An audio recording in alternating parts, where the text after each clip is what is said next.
भारतीय मानवाची वाटचाल व वसाहती. भारतीय मानवाची वाटचाल ही अतिशय प्राचीन काळापासून सुरू होते, जेव्हा मानव आजसारखा स्थिर जीवन जगत नव्हता. सुरुवातीच्या काळात मानव जंगलात राहत होता आणि शिकार करून तसेच जंगलातील फळे, कंदमुळे गोळा करून आपला उदरनिर्वाह करत होता. त्याच्याकडे कोणती स्थिर वसाहत नव्हती आणि तो अन्न व पाण्याच्या शोधात सतत एका ठिकाणाहून दुसऱ्या ठिकाणी फिरत असे. त्या काळातील मानवाचे जीवन खूप कठीण होते, कारण निसर्गावर पूर्णपणे अवलंबून राहावे लागत होते. काळानुसार मानवाच्या जीवनात बदल होत गेला आणि त्याने दगडी हत्यारे वापरण्यास सुरुवात केली. याच काळात त्याने समूहाने राहणे शिकले आणि गुहांमध्ये आश्रय घेणे सुरू केले. नंतर हळूहळू मानवाने निसर्गाचे निरीक्षण करून शेतीचा शोध लावला. शेती सुरू झाल्यानंतर मानवाचे जीवन पूर्णपणे बदलले, कारण आता त्याला अन्नासाठी सतत फिरावे लागत नव्हते. तो स्वतः अन्न पिकवू लागला आणि एका ठिकाणी स्थिर राहू लागला. शेतीमुळे मानवाने नदीकाठच्या सुपीक जमिनीत वसाहती निर्माण करण्यास सुरुवात केली. पाणी आणि अन्न सहज उपलब्ध असल्यामुळे अशा ठिकाणी लोक एकत्र राहू लागले आणि लहान लहान वसाहती तयार झाल्या. या वसाहती पुढे वाढत जाऊन गावांमध्ये बदलल्या.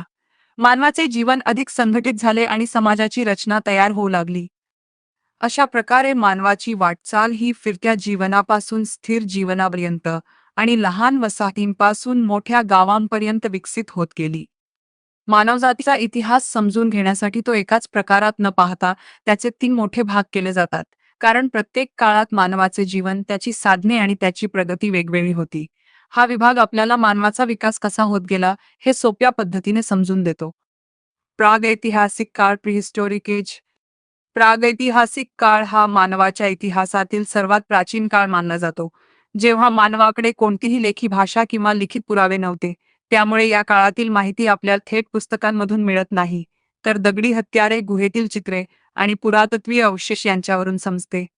या काळात मानवाचे जीवन पूर्णपणे निसर्गावर अवलंबून होते. तो जंगलात राहत असे, शिकार करून प्राणी मारत असे आणि जंगलातील फळे, कंदमुळे गोळा करून आपला उदरनिर्वाह करत असे.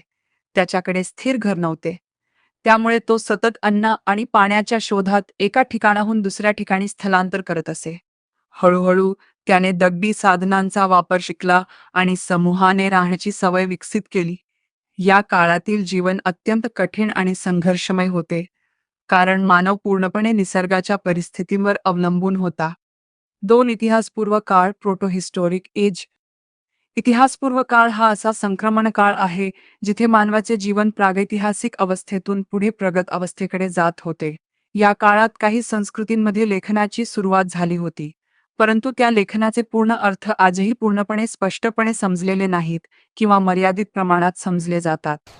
या काळात मानवाने शेतीकडे वळण्यास सुरुवात केली आणि त्यामुळे त्याचे जीवन स्थिर होऊ लागले. तो आता अन्नासाठी सतत फिरत नव्हता, तर स्वतः अन्न उत्पादन करू लागला. त्यामुळे नदीकाठच्या सुपीक प्रदेशात वसाहती तयार होऊ लागल्या आणि लहान लहान समुदाय एकत्र राहू लागले. व्यापार, पशुपालन आणि समाजरचना यांची सुरुवात याच काळात अधिक स्पष्टपणे दिसू लागते. काही ठिकाणी नगर संस्कृतीचे प्राथमिक स्वरूपही विकसित होत होते, जिथे लोक अधिक संघटित पद्धतीने राहू लागले.